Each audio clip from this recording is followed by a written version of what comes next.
श्री गुरुदेव दत्त. आज आपण बघणार आहोत स्वामी महाराजांनी केलेल्या अघोर कष्टोद्धारण स्तोत्राची रचना. ती कधी केली, काय केली, याच्यावर एक मी दुसरा व्हिडिओ करीनच. पण आज ते म्हटलं असता काय काय लाभ होतात ते आपण पाहूया. मी ह्या स्तोत्राचा बऱ्याच लोकांना त्यांच्या समस्येवर उपाय म्हणून दिलेला होता. मुख्य म्हणजे नोकरी किंवा ज्यांचा व्यवसाय उद्योग चालत नाहीये, अशा जर काही घटना असतील, अशा जर काही गोष्टी घडत असतील, तर तिथे त्याला 100% यश मिळवून देतात त्या, आणि 100% खात्रीनी नोकरी लागू शकते. 27 दिवस 27 वेळा याचे जर पाठ केले, महाराजांचं स्मरण करून भक्ती ठेवून सश्रद्ध मनाने, तर नक्कीच नोकरी लागते. बऱ्याच जणांना मी दिलेला आहे हा उपाय. तर आज तुम्ही तो पाहावा असं मला वाटतं.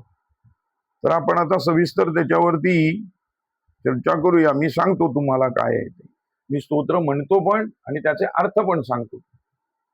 श्रीपाद श्री वल्लभत्वं सदैव श्री दत्तास्मान पाहि देवादिदेव भावग्राह्या क्लेशहारीन सुकीर्ते घोरात कष्ट उद्धरास्मान नमस्ते. हे पहिलं कडवं आहे.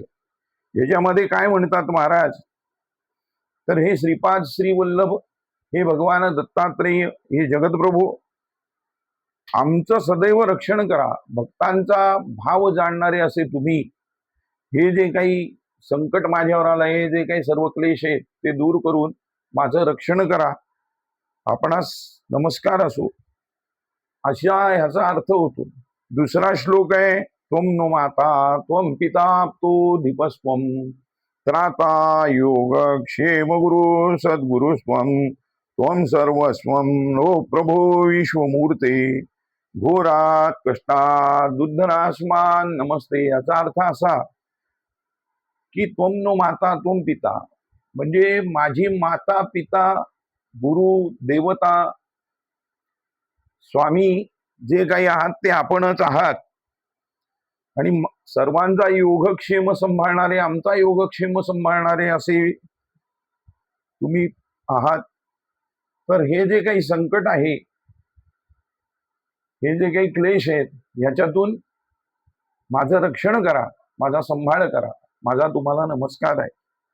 त्याच्यानंतरचा श्लोक आहे, पापम तापम व्याधिमाधिम च दैन्यम भीतिम क्लेशम त्वं हराशु त्वदैन्यम त्रातारं नो वीक्षयिष्या सजूर्ते घोरात कष्टात उद्धरास्मान नमस्ते. हे प्रभू, पाप आणि ताप म्हणजे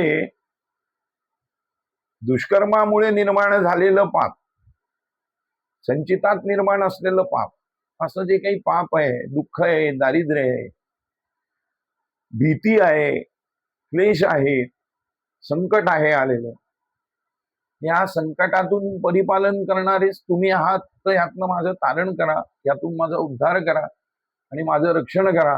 माझा तुम्हाला नमस्कार आहे. नान्यस्त्राता नापि दाता न भरता तत्तो देवत्वं शरण्योकहर्ता पूर्वात्रेयानुग्रहं पूर्णराते घोरात कष्टादुद्धरास्मान नमस्ते. हे दत्तदेवा, तुमच्याशिवाय तारणहार या जगताचा कोणी नाही. तुम्ही पालन करणारे आहात, रक्षण करणारे आहात आणि जगाला दाता म्हणजे देणारेही आहात. तर मी तुम्हाला शरण आलोय, माझ्यावर कृपा करा. हे जे काही घोर संकट आहे आलेलं, जे काही माझे क्लेश आहेत, जी काही मला भीती आहे, या सर्वांपासून मला मुक्त करा, माझं रक्षण करा. या क्लेशांपासून माझं रक्षण करा. माझा तुम्हाला नमस्कार आहे. धर्मे प्रीतिम सन्मतीम देव भक्तिम सत्संगाप्तिम देहि मुक्तिं च मुक्तिम भावासक्तिं च अखिलानंद मूर्ते घोरात कष्टात उद्धरास्मान नमस्ते. याचा अर्थ असा की हे आनंद स्वरूप दत्तप्रभू, आम्हाला धर्माची आवड, सत्संग, सद्बुद्धी तुम्ही द्या, सन्मती द्या. हे जे काही निर्माण झालेले क्लेश आहेत ते सर्व जाऊ देत. ऐहिक सुख जी काय आहेत ती मला मिळू देत आणि अंती तुमच्या चरणी मला मोक्ष द्या. मी तुम्हाला शरण आलोय, माझं रक्षण करा. अशा याची फलश्रुती आहे की हे म्हटलं असता तर आलेलं कितीही मोठं संकट असू दे, ज्याप्रमाणे संकटाचं स्वरूप त्याप्रमाणे याच्या आवृत्त्या, पण 27 आवृत्त्या केल्या तर खचितच लाभ होतो. तुम्ही दैनंदिन जीवनात माझा एक व्हिडिओ आहे केलेला, तो तुम्ही पाहू शकता. त्याची लिंक मी डिस्क्रिप्शन मध्ये दिलेली आहे. ते स्तोत्र तुम्ही लावून ठेवलं आणि काम करता करता ऐकलं तरी सुद्धा तेवढंच फळ तुम्हाला मिळेल. तुम्ही ते ऐका आणि जी काही तुमची समस्या असेल ती निवारण व्हावी म्हणून दत्तप्रभूंना एक विधान आलं ठेवायचं आहे, मनोभावे प्रार्थना करायची आणि त्यांना सांगायचंय मी हे 27 दिवस म्हणीन, माझं हे संकट दूर होऊ दे.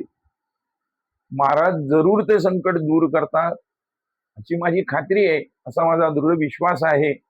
कारण आजपर्यंत ज्यांना आम्ही उपाय दिलाय नोकरीसाठी, उद्योगात त्यांना गती यावी म्हणून, तर त्यांना 100% सक्सेस मिळालेले आहेत.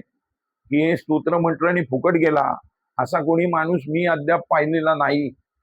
तर तुम्ही याचा लाभ घ्या, तुम्हालाही लाभ होऊ दे याचा, इतरांनाही लाभ होण्यासाठी हा फॉरवर्ड करा. तुम्हाला माझे व्हिडिओ आवडत असतील तर लाईक करा, सबस्क्राईब करा. आवडला तर दुसऱ्याला उपयोग व्हावा म्हणून माझी वेगवेगळ्या स्तोत्रांचे जे मी व्हिडिओज टाकतोय किंवा तुम्हाला मी सांगितलेली माहिती जर आवडत असेल तर नक्की फॉरवर्ड करा, त्याचा दुसऱ्यालाही उपयोग होऊ दे. अवधूत चिंतन श्री गुरुदेव दत्त. भेटूया